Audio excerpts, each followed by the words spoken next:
The tourism industry is the worst hit industry globally, and especially here.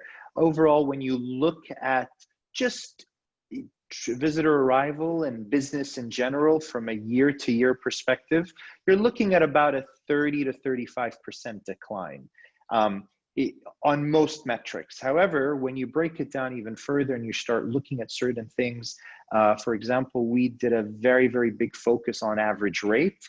So when you've got a limited demand coming into a destination, the focus for us was to not drop average rates and do unnecessary discounts. And we really focused on value adds and driving additional demand. And we launched a campaign called the Shortcation campaign, which fared very well. So our average rate has grown almost 13% year over year. Wow. Which is pretty significant. And, you know, in the hotel industry, we're measured on something called RevPAR, revenue per available room, which is an apples to apples comparison. And compared to the UAE, as well as the GCC, as of the end of August, we were number one in the UAE and number one in the GCC from a RevPAR perspective. So that to us was a huge accomplishment that we're very happy about. You know, the easiest thing to do in a time of a crisis is you just discount and drop rate in order to attract volume.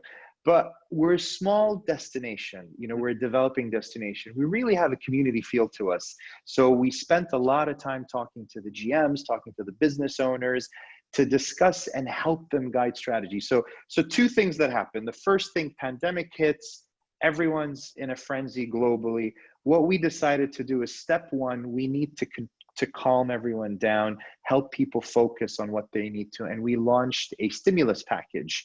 So we had some financial incentives that were put into place, both from a cash payout. So if you're a business owner or a hotel owner, or you owned a small tour guide company or any of our attractions in Ras Al Khaimah, we made sure that you got a cash incentive to help you survive during these difficult times. So you don't shut down the business, so you don't lay off your employees. So that was step one. Once that was maintained, step two was to focus on safety and security. As things started happening, we kept looking at what other destinations were doing. We've got a file with probably over 45 destinations globally, not just in the UAE.